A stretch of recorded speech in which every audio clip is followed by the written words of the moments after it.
If you're joining us today, you're probably joining us because you wanted to meet Shawn Rodeback. No, I'm kidding. You're joining us today because you probably have questions about floor and upholstery cleaning. Now, if you have a floor, oh, wait, we all have floors, don't we? The essence of cleaning. It all lands up on the floor. Okay, so how do we keep our floors clean? Now, today we are streaming to the Angela Brown Cleaning Channel, the Turnover Cleaning Tips channel, which is our Airbnb friends. We are streaming to the Realty Success Hub channel, which everybody out there that's getting ready to buy and sell a home this spring, this is for you. And then all of our Clutter Corner folks that have kind of like stacked stuff on their floors, hoping that mysteriously it will go away. Okay, it doesn't really mysteriously go away. But we do have all kinds of things that we're going to talk about today on how to keep our floors clean and what are the best tips and practices and techniques. Now, with me today is Shawn Rodeback, and he is a genius when it comes to all things floors. And he's working with the Chem-Dry company right now. So I want him to jump in and share all of his insider secrets. And I want to invite you guys to ask your questions in the comments on the side here. And I'm going to throw up as many of them as I possibly can. And we're going to get as many of your questions answered today. So please help me welcome Shawn Rodeback. How are you today? I'm doing great. Thank you so much. I am a little bit of a legend in my own mind, so it plays out pretty well for me. Well, you're a legend in my mind as well. Oh, so sweet. Having There's one more.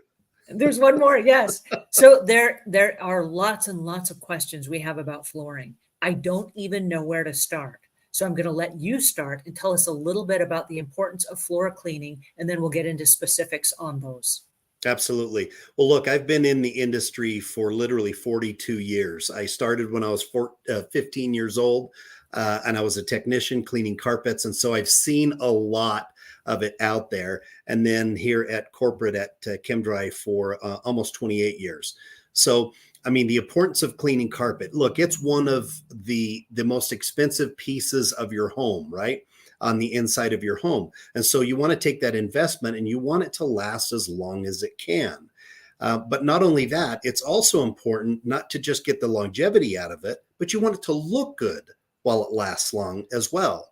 And then there's another aspect to that of not just looking good, but people don't just clean for the appearance, they also clean for health. So the indoor environment is very important to us. We put a lot of emphasis on that, and making sure that the house stays clean on the inside, that the carpet stays clean is very important for your health. Think of it this way. The carpet is like a filter. And with any filter you have, you either have to clean it or you have to replace it. Well, we can't be replacing our carpets every year. So the best thing to do is make sure that we have it professionally cleaned throughout the life of that carpet. And so that's going to help the indoor environment. Let's talk about carpet for a second, because carpet is a collector of dust. And sometimes you can't see the dust. But I get the comment a lot from folks where they're like, hey, I've got so many allergies and my eyes are watering. And there's just, so then they want to remove their carpet, not knowing that it's collecting dust and it's just a great big, flat surface, which gravity pulls it down to the ground. Can you tell us about the health issues a little bit more? Because you just mentioned those. Absolutely. And so there is this misconception that carpet is bad for people who have allergies, right? But it's actually a great thing because just like you mentioned, it collects that substance, and then you have to have it professionally cleaned to pull that stuff out. So especially people that spend time in a home that suffer from allergies, there's a lot of allergens that are in there, the dirt and the soil, the dust, all that kind of stuff. It's also important for the homeowner themselves to make sure that they do their part, not just the professional cleaner that may be coming in every so often. And also even for the health of the home, with the Chem-Dry process, we actually have a product that we can put on that carpet that actually helps to neutralize those allergens and makes it even more effective for us to remove those allergens from the carpet. So having your carpets professionally cleaned often is a really good thing.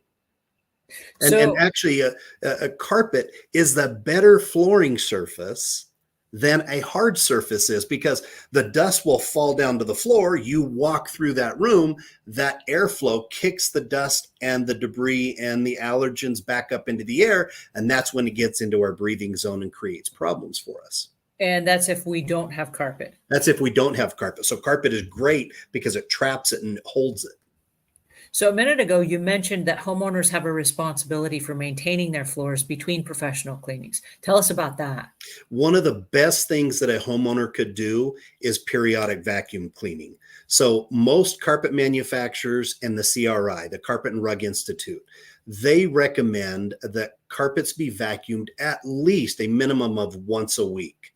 Right. And that's even, they go so far as to say you need to be using a vacuum that has a beater bar with bristles, because that vibration helps break that dirt loose, so that it can be easy to vacuum out of the carpet.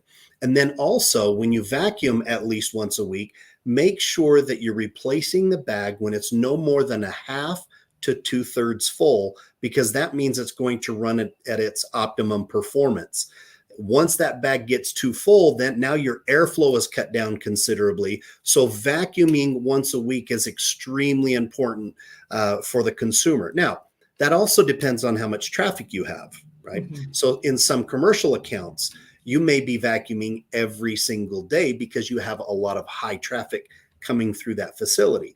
But it's the same thing with the home. If you have a lot of pets that are in the home, if you have a lot of children that are in the home, then it's really good. Maybe you have to vacuum your carpets maybe twice a week, not just once a week, and be methodical about it too. A lot of times what people will do is they'll grab the vacuum cleaner and they'll just go really quick over the floor. Well, that's not giving that vacuum enough time to pull the soil and the dirt and the allergens out of that carpet into that vacuum cleaner. And one more important aspect for the vacuum cleaner is to have a vacuum cleaner that has microfiltration. If you don't have that microfiltration, what you're doing is pulling it off of the carpet and throwing it right back into the air and where we're going to be breathing it.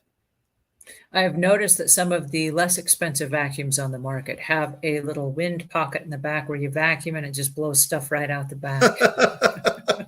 Yeah. I'm not sure that's so useful, but it looks good for a minute. So the sealed vacuums, I think, are important. And I think you're talking about the HEPA filtration. Is that correct? Yes, correct. That is correct. Yeah, some microfiltration, whether it is the bag or a filter by the exhaust that is collecting all that debris and not allowing it to go right back up into the air. So when you turn your vacuum on, and if it's one of those bag vacuums and it goes poof, and you see dust flying out of it, you probably should replace your vacuum. Your vacuum or your vacuum bag? Your vacuum, because the disposable bag is not going to blow that dust. Okay. There's some other vacuums that have these, especially in the commercial market, they have a dirt cup at the bottom of it and then just a cloth bag that's on the top. And so those really don't have any great filtration systems. So sorry, I should have specified the open cloth bag, but they do make disposable bags for other vacuum cleaners that have that HEPA type or microfiltration.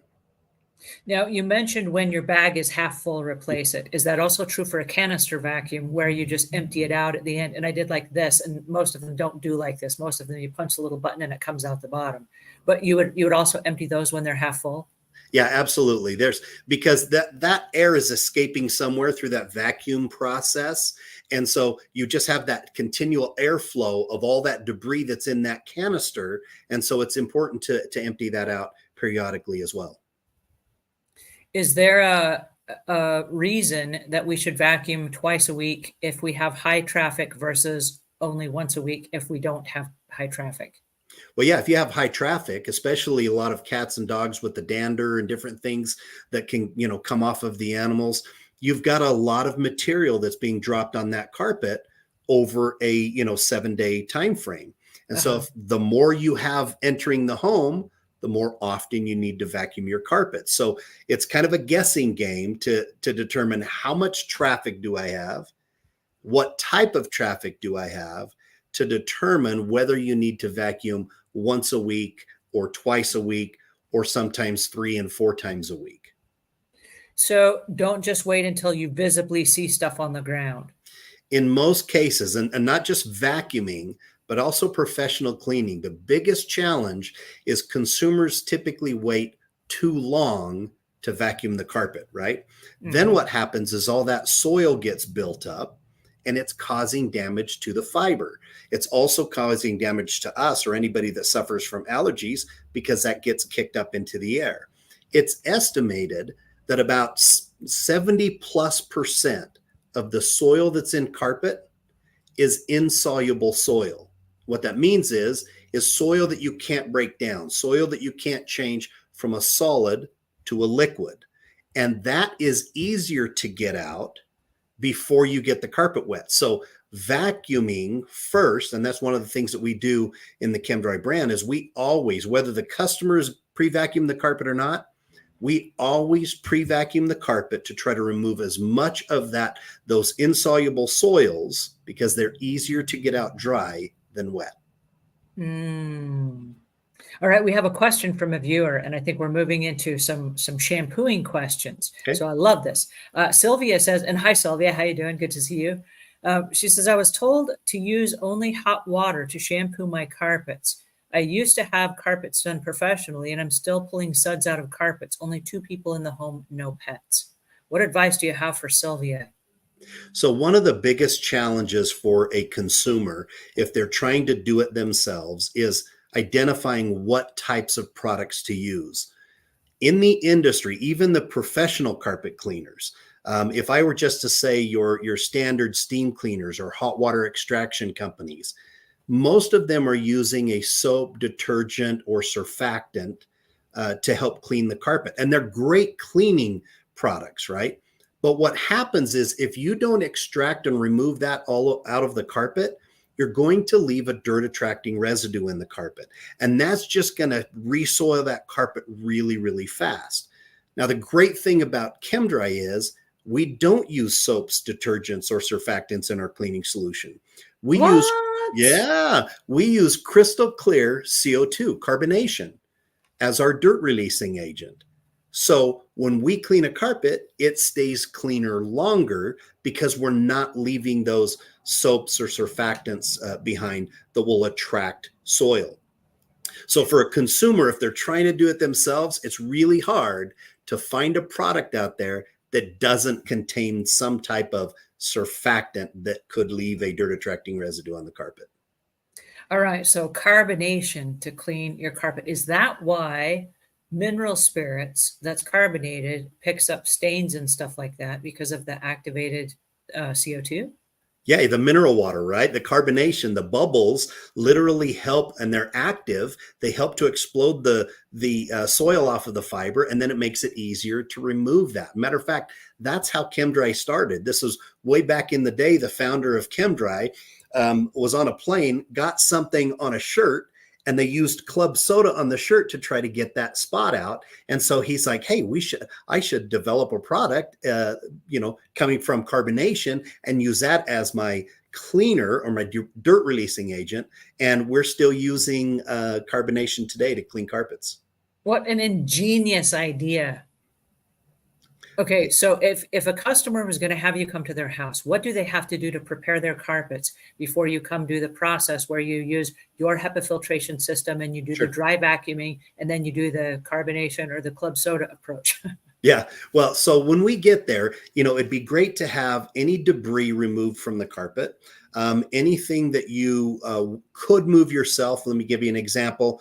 There might be a dining room table with some smaller chairs around it. If those chairs can be moved out into the kitchen or somewhere like that, if there's newspapers, magazines, or anything like that sitting on the floor, it's best to remove those. There are certain things that we can't remove.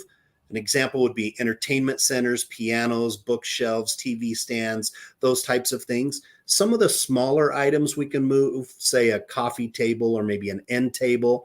But we also ask that if there's any breakable items on those coffee tables or end tables, to remove them off just to make it safer for us. But they don't have to pre-vacuum. that's something that we do as part of our cleaning process. All right. So what about things like empty Amazon boxes and things like that that maybe are just kind of cluttering up the space? Do you guys declutter anything, or do we need to have all that stuff removed and in a safe place before you guys get there? Or what's the Yeah. process? We don't declutter any homes. We're going in there and we're going to clean carpets. And in most cases, the consumer is saying, hey, I don't need you to remove any of these bigger items. I just would like you to clean around them. The problem with having maybe an Amazon box sitting right next to where we're cleaning, we're obviously getting the carpet a little bit wet. And we wouldn't want that water to go over into that box, because if that carpet gets wet underneath that box and there's any printing, box numbers or anything like that, that could transfer onto the carpet. So really, it's important to declutter it before we even get to the home. Well, you bring up a really good point, because I know sometimes we become clutter blind or house blind to the stuff that's in our house. And because we can walk around it, we assume you can also clean around it. And so what beyond Amazon boxes, what other kinds of things should we remove? Is it laundry baskets? Is it shoes, clothes, backpacks? Like, what all the stuff do we need to have out of the way before you guys come? Yeah, And shoot. I know it would be obvious, but it's not so obvious when it's our Okay. own home and we see all this stuff every day. And so we're just used to it sitting there for 10 or 15 years. Yeah, you just mentioned them there. Clothes,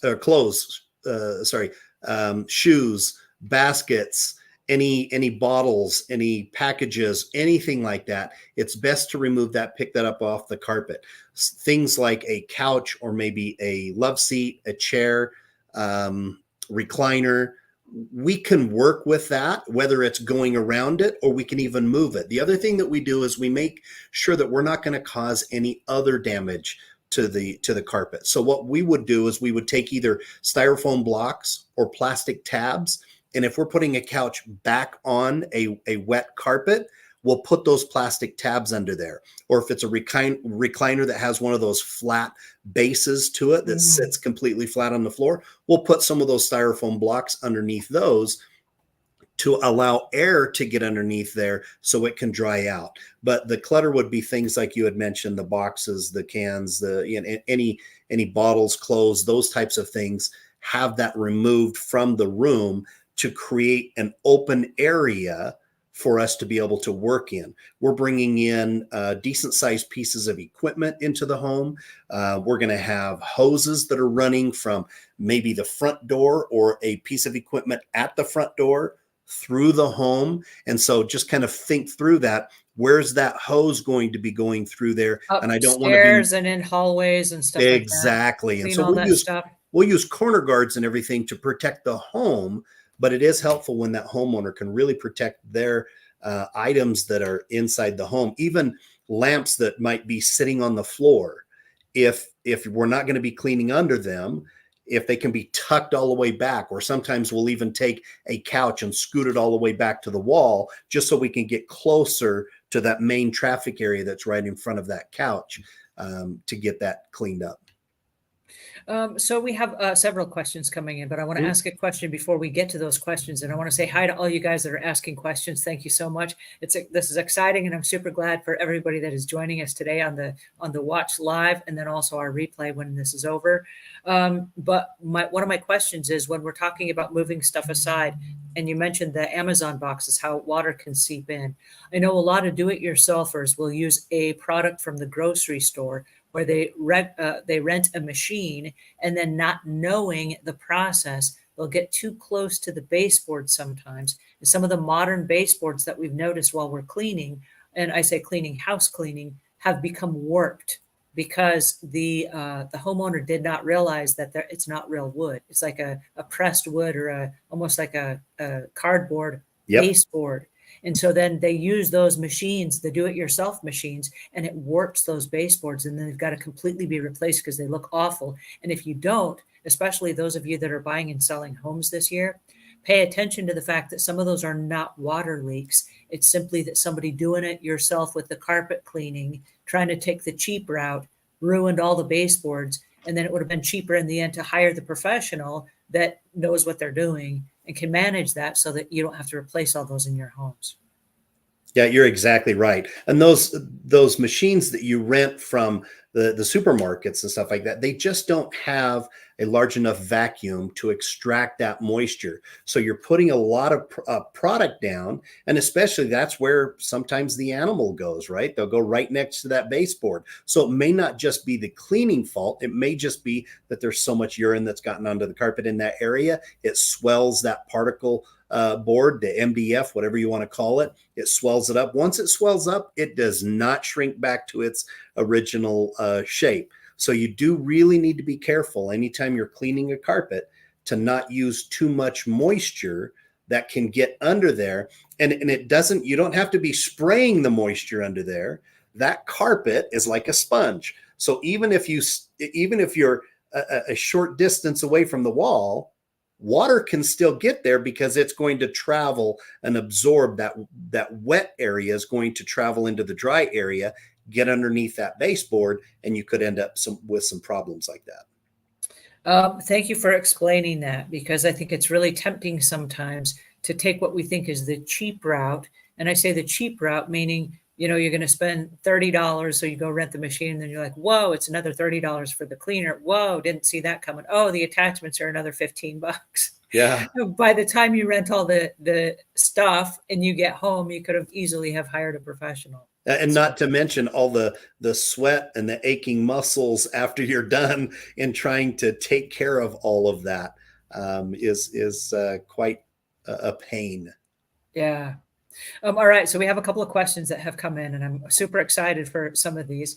Hogan's Heroes says, does a good professional cleaner have some sort of certification? Yeah, there's different certifications out there. With Chem-Dry, we have our own certification. It's called the 5-star certification, and our technicians take that course. It's on our Chem-Dry University, and they are trained to be able to go into a home, identify the type of fiber they're dealing with, because it could be a natural fiber, it could be wool, it could be the 3 synthetic fibers that are really, really common, which is olefin, polyester, and nylon. And each one of them, believe it or not, reacts differently to cleaning solutions that are out there. And so a trained professional can come in and say, okay, this is a nylon carpet. These are the pros and cons for the nylon carpet. These are the types of pre-sprays that I'm going to be using to try to get the most out of, or most soil out of that carpet, and also be safe for it. For a typical homeowner, chances are you may not even know what type of carpet that you have. And so you're just going to go grab something off of the shelf that may not be the right type of product. There's also, if you get onto the internet and you start searching around, there's a lot of bad information out there for homeowners to use. I'll give you an example. If you search up how to remove some of these spots that are in carpet, one of the common suggestion is to mix up vinegar and water and use that as your cleaner. Well, the problem with that is vinegar can take certain types of dyes and set them in the carpet. So let's say you've spilled some Kool-Aid or some wine or something like that, and you're trying to clean it up with this vinegar and water mixture, you could actually set the stain. So you want to be careful with some of the things that you hear or see on the internet. It's probably better off to call a professional and let them give you an advice on what you can do to try to take care of it yourself. I'm so glad you brought that up. I see all kinds of things on TikTok and on the internet, and I'm going to call them armchair consultants that are giving us their 2 cents without taking into consideration pH balances and Right. mixing chemicals and all kinds of things that when I see them and I hear them, I'm like, don't do it. Don't do it. You're going to void the warranty of your carpet. Stop right there. Don't do it. And, people are passing it off as good advice. So I'm really glad you brought that up. Even friends, right? Friends, trying to be helpful, where you might have an olefin carpet and I might have a nylon carpet, and you might say, oh yeah, I use Clorox bleach to clean out this spot. Well, you can probably do that on olefin, but if you use that on a nylon carpet, you're going to bleach out the color of the carpet. And so people are meaning well, but if without all the information, you can actually cause harm to the carpet. And I'm so glad you brought that up. I know that during the pandemic, I had unlimited number of calls from churches and different businesses that would say, we just had a cleaner camp come in and they took bleach. And I'm not knocking bleach, because bleach has it certainly Of has course, its sure. purposes. But they took bleach and they put it all over our flooring and all over our church pews and all over the wood. And they left it there for 10 minutes to disinfect. I'm like, no, bleach didn't change its chemical composition just because there was a pandemic. It still will take the color out, and it will destroy some of your surfaces if left on there for 10 minutes undiluted. No, don't do it. Don't do it. So I'm really grateful for conversations like this where we can actually learn. And Judy seconds that. Judy says, I really appreciate this type of education. I've learned a lot. So good. Thank you, Judy, for joining us. And thank you, Shawn, for giving us the advice. Random person says, weird. I know. The stuff that we're learning, so weird. Elizabeth said, I just Googled Chem-Dry near me and wanted to confirm that this is you guys, because you own that phrase, and it's a question mark. Very timely video for me. Yeah. And so I'm guessing that it's not, do you own the phrase, but it's part of a franchise, right? Chem-Dry is a... It is part of a franchise organization, right? So the Chem-Dry name, only a Chem-Dry franchise would be able to use that name. So if you do Google it, you could even go to chemdry.com. You could even, there's a zip code locator, so you can throw in your zip code and it will identify whether there's a franchise that is in your market. And you'll be able to phone them up if you choose to use one of the Chem-Dry franchises. And we have a question that came in. What are the main advantages of the Chem-Dry over traditional steam cleaning? So loaded question. There's a lot of information. I think it's really good to cover this.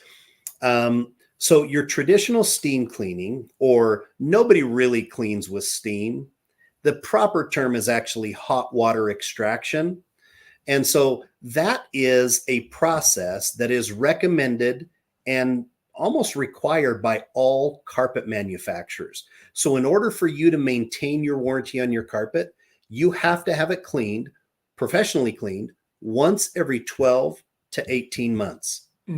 So what that hot water does is it can flush that soil out real well, but also that heat helps that fiber to regain part of its twist.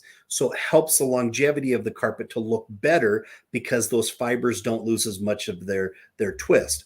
So hot water extraction is great because that's what most of the carpet manufacturers recommend and require.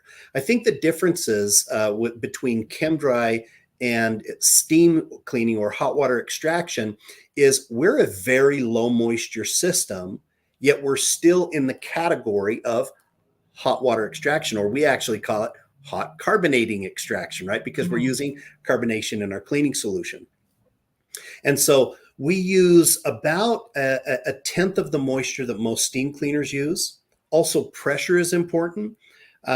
For us, we're using about 120 to 150 pressure. And what that means is as we're spraying solution onto the carpet, or as a steam cleaner spraying water into the carpet, that's the force of that water coming down onto that carpet, 150 PSI. Where steam cleaners are a minimum of about 450 to all the way up to 850, 900 PSI. So you can imagine with that much force and pressure, that water is not just going in the face fibers, it's going into the backing. It possibly could even going into the padding of the carpet and the subfloor of the carpet, depending on how many times they go over that. And so using that natural and those carbonating bubbles, it actually creates a buoyancy where it stays up in the carpet fibers, where that's where we want to clean it. We want to get under the carpet and try to clean it. And so our carpets dry a lot quicker. The quicker you can have that carpet dry, the less of a chance you have for reappearing stains, less of a chance you have for wicking, where something that's in the padding starts to wick up that wet fiber now, and it puts that spot back on the tops of the fibers. We kind of have a guarantee in Chem-Dry that if a spot comes back, so do we, free of charge. Oh, wow. Right? And so there's a lot of other advantages. An advantage would be the way we actually protect a carpet. So we can take a carpet that came from the factory, was protected, but over time, some of that's worn off just with normal traffic that goes through the home. And we can actually bring it back to factory-like condition and put a protectant on there. And we do that through what we call a co-application process. So steam cleaning will typically, maybe not even typically, always will clean the carpet and then put a protectant on afterwards. So spray it onto the top of the fiber. Well, unfortunately, that only gets to the tips of the fibers, where our co-application process is we're cleaning and protecting the carpet at the same time. So wherever that cleaning solution goes, that's where the carpet is being protected. And there's no additional dry times when we protect a carpet. With the hot water extraction process, the dry time alone for cleaning is a really long time. Now, if you put on the protectant, now it's going to take even 4 to 6 hours longer for that carpet to dry. But with our co-application process, there's no additional dry times. And the carpets will dry in a couple hours versus in some cases with hot water extraction, it might even be a couple days before it can dry. And I'm glad you brought that up, because if we go back to the homeowner doing it themselves with the rental machine at the grocery, it's very difficult sometimes to know how much water you actually put into the carpet. Yeah. And so getting it out, many homeowners don't have extraction machines that are appropriate, and they don't have any fans, and they don't have any, water meters or moisture meters or whatever it is to know how much moisture is still there. And so it's one of the risks that I really advise homeowners against. This is one of the largest areas of our home that's covered. And so I recommend that we not do it ourselves for so many reasons. And one of the reasons that I recommend professional house cleaners turn that project away and go directly to the professionals for carpet cleaning, because we get asked a lot, like, hey, my dog, had an accident on the floor. Do you guys do carpet cleaning? And a well-intending house cleaner that is not trained in carpet cleaning, oftentimes to get the job or to make the customer happy, and it comes from a good place of wanting to do right by the customer, they're like, oh, sure, I can do that for you, when in fact we can't. It's a different specialty, and we're not trained, and we don't have the machines and the equipment that someone with 100-foot hose or extractions or fans or whatever would have to do that job. And you're exactly right. We even, on some of our equipment that we're using, it's patented proprietary equipment and has what we call amplified extraction technology to it, which allows us to remove more moisture. So it's not just a big vacuum motor that's either in the truck or in a portable unit. It is actually that machine that's making contact with the carpet has that amplified extraction. And that's what gives us our, couple hour dry times on after we get done cleaning the carpet. Let's talk for a second about carpets that may not have like the really thick carpet pads, like maybe an oriental rug or a entry rug or something like that. Is it possible to steam clean those or to do, what's the term? Is it steam clean or dry I think clean, most people still use the term steam cleaning. It's just may not be the most correct word, but I think most people know it as steam cleaning. Or I think it was maybe Judy, I can't remember her name, mentioned that it was hot water extraction. Hot water extraction. So I think hot water extraction is the more true name, because people really don't clean with steam cleaning. Okay. So can we use that to clean oriental rugs, or is that off limits? Well, the equipment is not as important as the cleaning solution itself. So an example would be a lot of area rugs have wool fibers. So wool likes to be more on the acidic side of solution than it does on the neutral or the high pH solution. So can you use the same cleaning solution? Maybe, right? Because all area rugs are different. On one, you might be able to use water. Another one, if you use water on it, the colors bleed like crazy, right? So one of the things that a professional will do is they will test for color fastness on the rug itself, or it might even be upholstery or something like that. And even a product that we would have for, cleaning up spots or spills on the carpet, there's information on the back of it that says you need to try and test this in an inconspicuous area to make sure that there's not going to be any adverse effects. And it's not necessarily that the product is causing the problem, it's just moisture in general that is causing the problem for some of these area rugs. So be really, really careful. One of the things that I would do as a homeowner, if I wanted to clean up spots myself, I would pull the carpet back or the rug back, expose some of those fibers that are on the underneath side. And that's where I would do my test with, I would take a white terry cloth towel, put some of the cleaner on the back side of it, press my thumb into it and hold it for at least 60 seconds, and then check and see if you have any color transferring in there. Right? If you don't have any color transferring, you're probably okay using it on the top of the carpet. And even if it does bleed in your test area, it's on the back of the carpet, not the top of the carpet. Right. So you haven't ruined your carpet That's yet. right.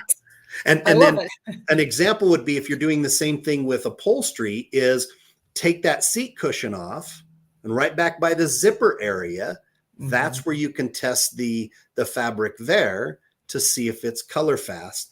And if it does bleed, it's always tucked back into the couch and nobody ever sees it anyways. Even if you flip the cushions. Even if you flip the cushions, it's back there by the zipper and it's not going to show. What a great idea, that put it back there by the zipper where it's invisible on either side. I love that. Let's talk about upholstery for a second, because I know a lot of people have pets, and the pets will climb up on the upholstery, and sometimes they have accidents on the upholstery, and sometimes it's on the carpet. So is upholstery cleaned the same way as carpet, for example? It's a little bit different. You may be able to use the same cleaning solution, but it's a completely different method, because even if you rent the box store machine, you're not going to be setting that up on top of the couch and trying to clean with it, but it's more of a handheld device, an upholstery tool that you're using to apply the cleaning solution and extract it from the upholstery. And so as long as you're dealing with a neutral pH cleaning solution, that would be the safest one to be testing with it. But if you had like a high pH, and there's different window cleaners that have high pH, low pH, different things, you want to try to stay in the neutral range, because that's the safest place to be. So a little bit different. There's a lot more elbow grease when it comes to cleaning upholstery. It's a little bit more difficult. There's a little bit more risk that's involved with upholstery, because most of the carpet wall to wall out there today is a synthetic. And those are pretty easy to try to treat and take care of. But a lot of our upholstery today is on the cotton side. And so cotton or natural fibers, that's where you really need to be careful, because dyes aren't as stable in a natural fiber as they are in a synthetic fiber. So using a slightly acidic product on a natural fiber is the safest place to be. And so for a homeowner, the do-it-yourself, it's very risky on upholstery, more risky on upholstery than it is on carpet. And so hiring a professional to do the upholstery cleaning is something that I would highly recommend, because again, that professional knows how to test for the fabric to identify natural versus synthetic, and then they know which product to use. On upholstery, one of the challenges for a homeowner would be is homeowners don't have a lot of options to buy a solvent-based cleaner, right?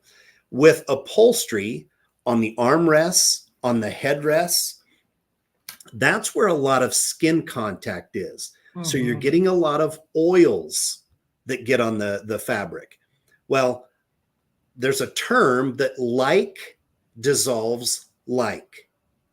If you have a water-based spot, you need to use a water-based cleaner to remove it. If you have an oil-based spot, you need to use a solvent-based cleaner to remove it. And so for a Chem-Dry professional, we know which products are solvent versus water-based, and we know which product is going to be the most effective on those armrests, on those headrests, or even on the front of the couch where the cat or the dog just keeps rubbing against, well, all the natural oils from that cat or dog get onto that fabric. And then the dust just really collects real fast because of that dirt attracting residue that's on that upholstery. You know, as a house cleaner, we've seen exactly that. I'm glad you brought it up. The headrests where people have Mhm. hair gel or hairspray in their Mhm. hair. Then they put their head up against the side of the couch. And then there will just be like this little pouch of like hard, crunchy stuff. Right, right, right. How often should we be cleaning our upholstery in that area and then also on the armrests where we sweat and have, you know, oils from suntan lotion and skin lotion and moisturizing lotion and all that stuff rubbing off on our furniture? Yeah, well, and that's a little bit harder than carpet, right? Carpet is once every 12 to 18 months, sometimes even more often than that.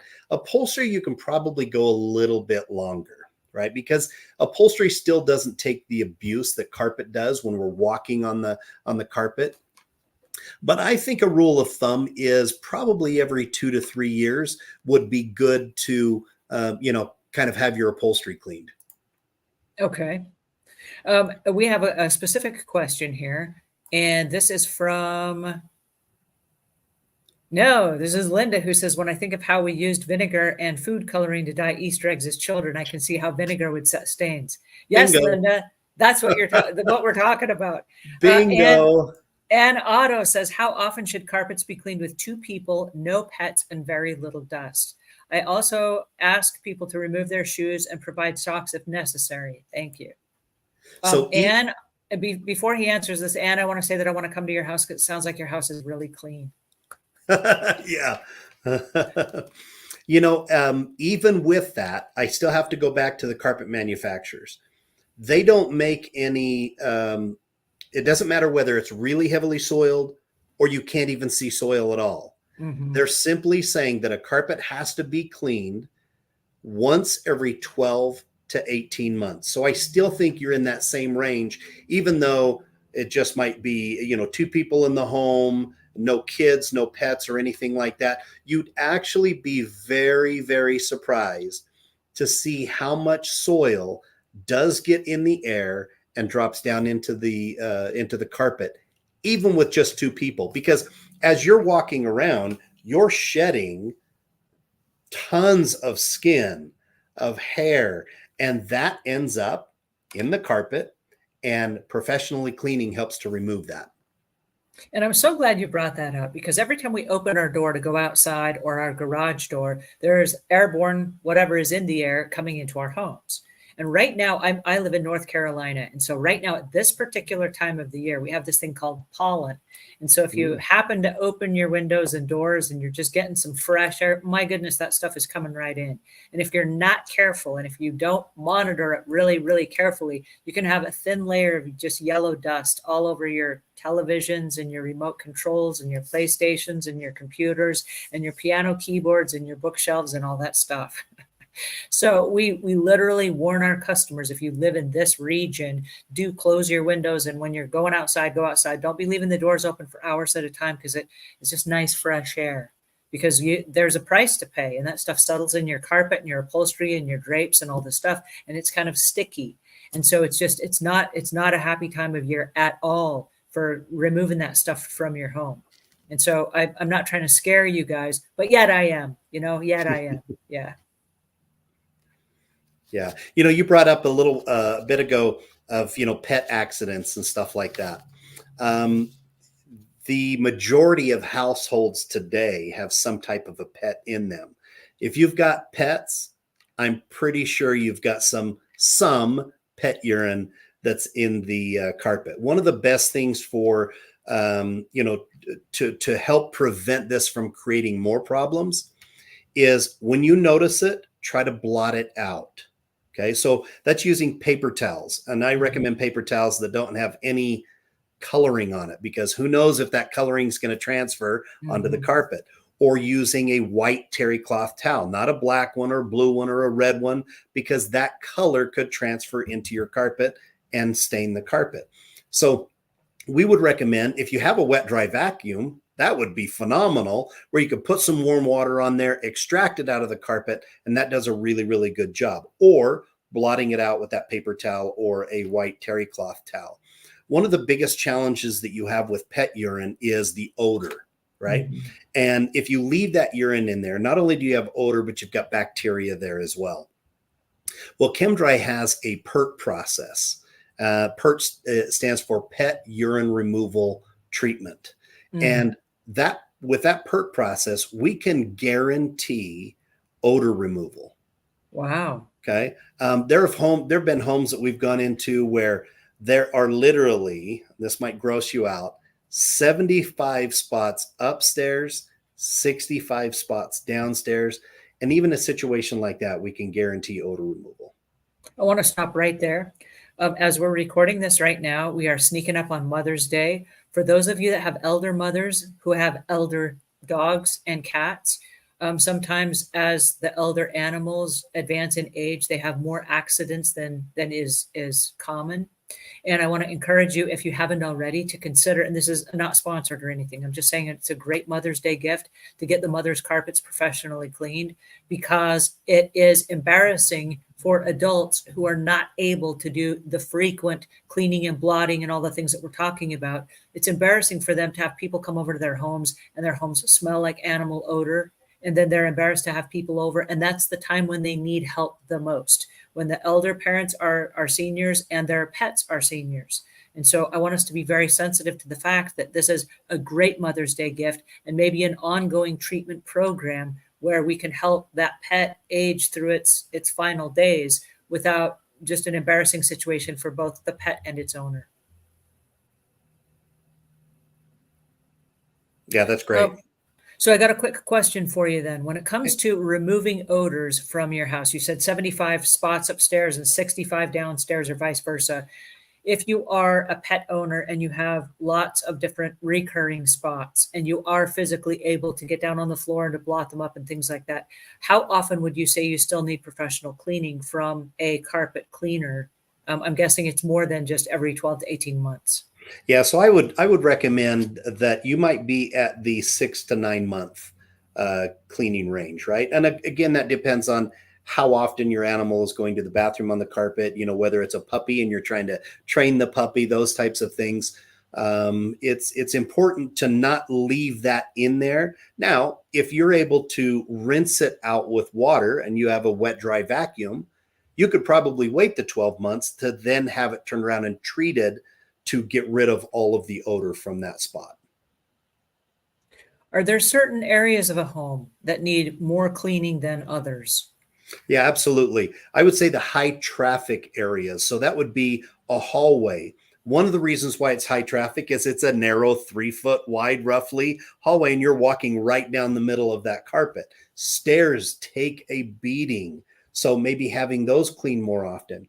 If you spend a lot of time in your living room or family room or that dining room, those would be considered high traffic areas. And then maybe if you have an upstairs or a basement or something like that, that doesn't get as much traffic, you could go a little bit longer with that. And you mentioned dining areas. I personally am one of those people that I like to have a nice, pleasant environment when I eat, but cleaning up as a professional house cleaner underneath people's dining room tables is just a sight for sore eyes in so many homes. How do we keep the carpet underneath the dining area clean? Well, and it's just spot cleaning, right? So anytime you drop something, try to remove as much material as you can before you use any cleaner. So if you spilled a bowl of mac and cheese Spaghetti. or Okay. spaghetti, you can take a blunt object like a spoon or something like that and try to scoop as much of that off of the surface as you can. And then you can start adding moisture, whether it's water or a cleaner or something like that, to then try to either blot the spot out or extract it out with a wet dry vacuum. Awesome. And what's funny is animals seem to love under the dining room table, especially when there's a rug under a dining room table. For whatever reason, these animals love to go there. Maybe they think they're being sneaky and nobody can see them because the table is above them. But that seems to be one of their favorite spots. Well, and I think sometimes in some households, the owners are like, I didn't want to eat this, so I'll give it to my pet, and Good the pet's point. like chewing on it down there, and there's food and pet residue and pet dander and all kinds of stuff. Yeah, good Can you point. talk to us real briefly about people that have pet dander issues? I know that pet dander, you mentioned we have skin that flakes off of our Mhm. bodies, but there's also pet dander that comes from pets. And so how do we manage that while we're trying to manage our carpet and our upholstery cleaning? Yeah. So again, vacuuming is extremely important. Bathing your animal is important as well. But if you have a lot of pets in the home, then I would say you're probably more than once a week in your vacuuming.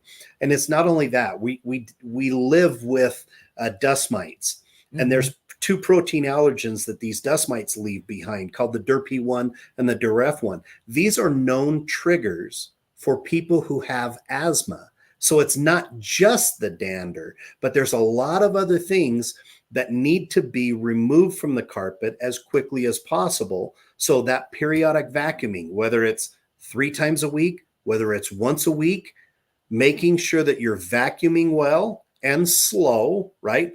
Not speed vacuuming, but you're going at a decent medium pace back and forth in the same spot, and then you move over and go back and forth as well. That would be really important for anybody that is suffering from allergies and they're finding that in their home.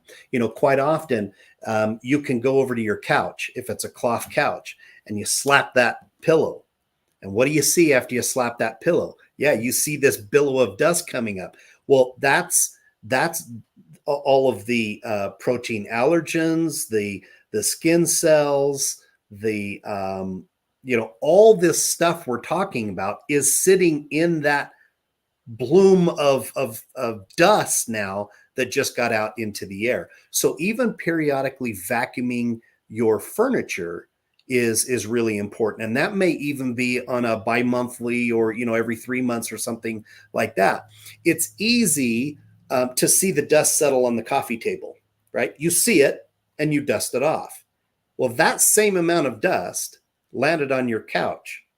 You don't see it, and then it gets ground down into the material even further, because then we sit on it and everything. So vacuuming with the right vacuum is extremely important for the indoor environment, for the health of the indoor, and even the appearance of both carpet and upholstery.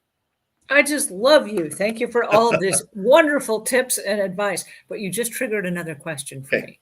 You talked about when you go and you fluff the pillows and the dust goes scattering. How about area rugs? And you're vacuuming the area rugs, and sometimes you lift them up to move them. There's a tendency to want to shake them. Do you shake them indoors or outdoors? Or what do you do when there's crumbs and bits of this and that, and it's not coming up off the carpet and you need to give it a good shake?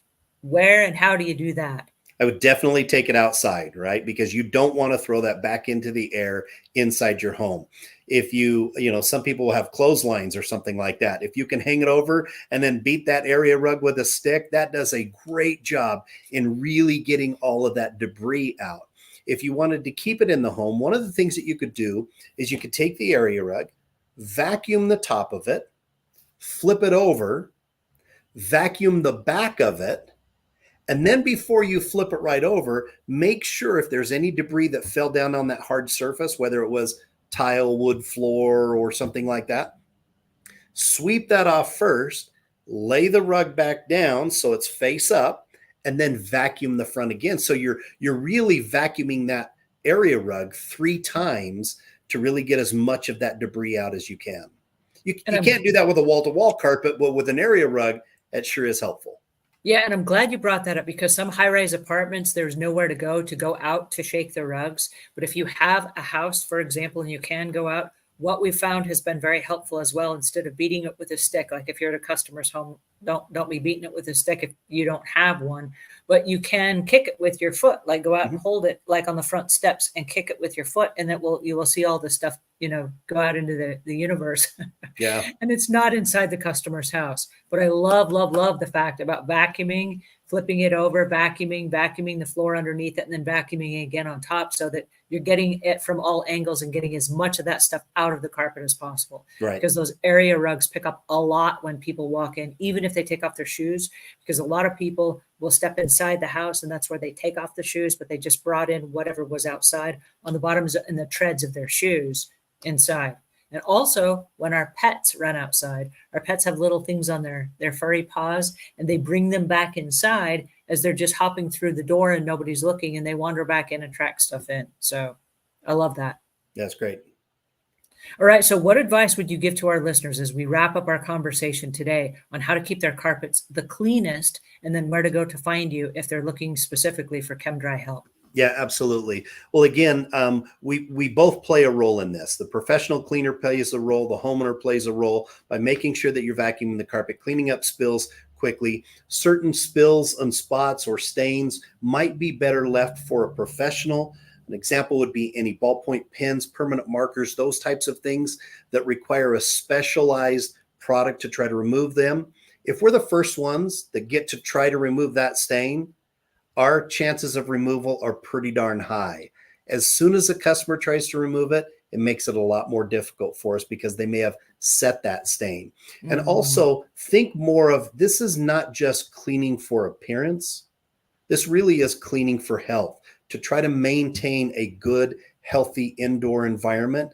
And we can be partners in that as a professional cleaner to help maintain a good indoor health.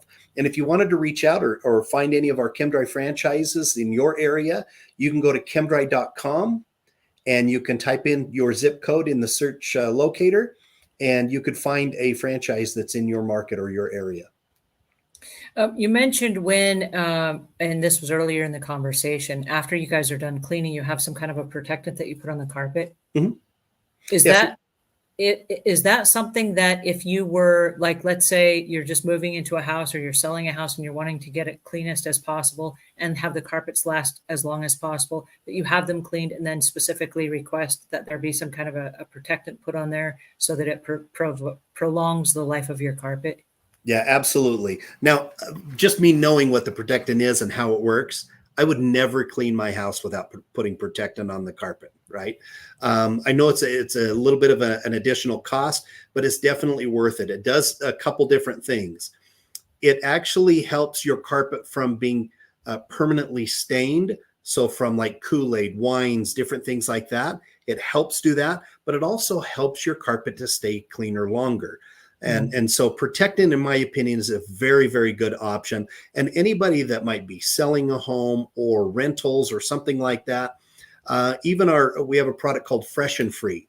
It's a deodorizer, and it also is helps to remove allergens, helps us to remove them and also neutralize those allergens. So those are two great options, not just going with a basic cleaning package, but that's an option, but really trying to understand what the customer's needs are personally and what the carpet's needs are.